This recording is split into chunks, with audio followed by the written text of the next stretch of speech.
Hello, my wonderful friends. It's Mala. I'm so happy you're here so we can read a book together. If you like reading along with me, don't forget to like and subscribe so you don't miss my next video. Today, I'm going to read a book called The Littlest Easter Bunny. This book is about Penny, who was the littlest bunny in her community. Penny was so excited that Easter was just around the corner and really wanted to help get ready for this holiday. Was Penny too little to help? Well, let's read and find out together. Do you have a copy of this book? If you do, feel free to get it so you can read along with me. The Littlest Easter Bunny.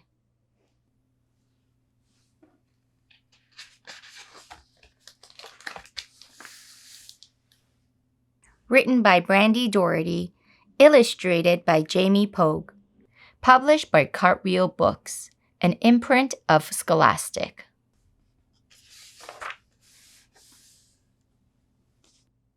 Penny was a bunny. She lived with her family in a warren in Eastertown. There were many bunnies in Penny's community, but she was the littlest one.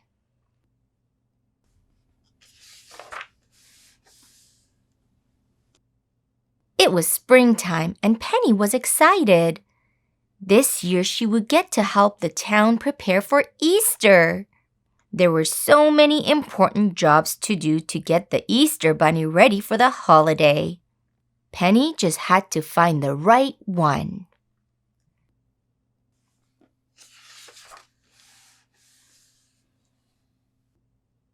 Penny's first stop was the egg painting studio.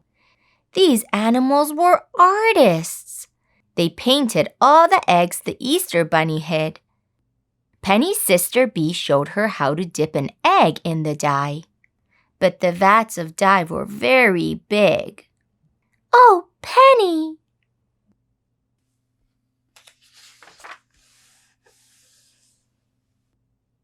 Penny's next stop was her brother's sweets shop. Baxter made the biggest, most delicious marshmallow chicks and chocolate bunnies in the whole town. Baxter showed Penny how to pour the melty chocolate into the molds. "Penny," Baxter asked, looking around. "Maybe you'll be better helping Momsy," Baxter suggested.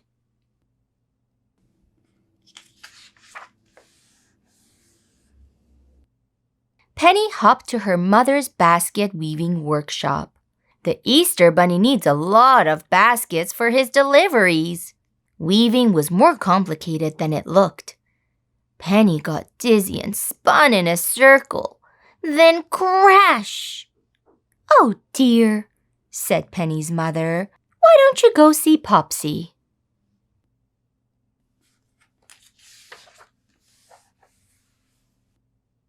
Penny's father supervised the crew who filled the Easter baskets with treats. "Add the grass, then the chocolate bunnies, then the eggs with special surprises inside," Popsy instructed. The other animals worked so fast. Penny's tiny paws couldn't keep up. Popsy peered into Penny's almost empty basket. "Maybe next year, sweet girl," he said gently.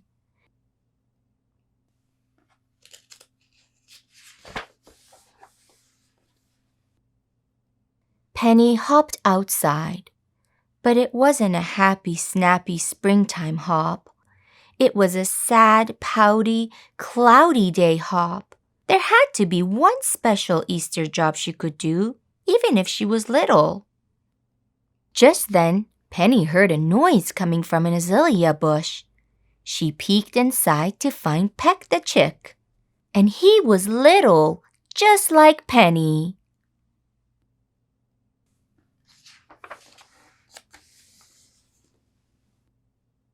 Peck was pouty sad too.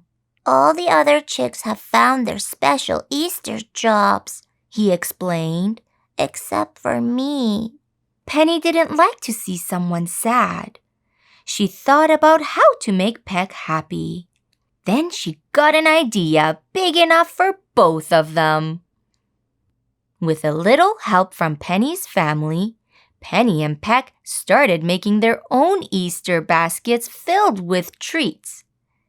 And the baskets were little, just like them.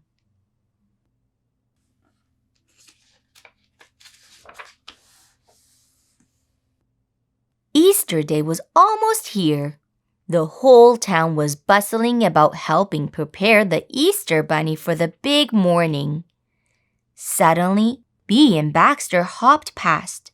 The Easter bunny's egg hiders caught spring fever. They can't go with him. Penny and Peck looked at each other. We can do it, Penny cried. You're too little, Baxter said.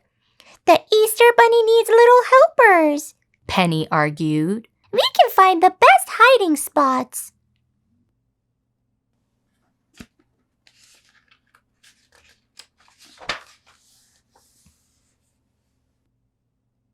Penny and Peck sprang into action. They took their mini baskets to the Easter bunny's office.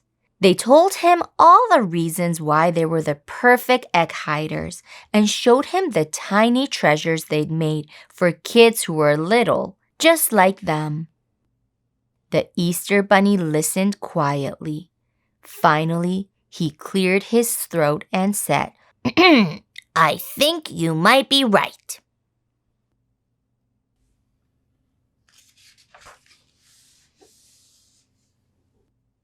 Penny and Peck had the best time ever helping the Easter bunny hide all the eggs. They found new and clever hiding spots.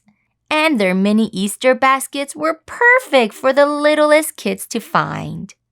They returned to Eastertown with big smiles and even bigger stories to tell. Their families were so proud.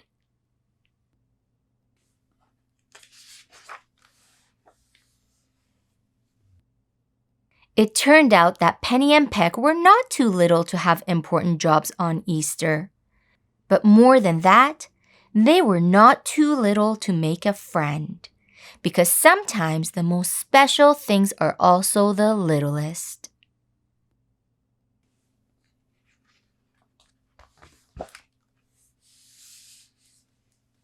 The end.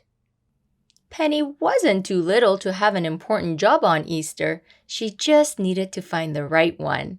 And how wonderful she met a friend named Peck and they got to work together.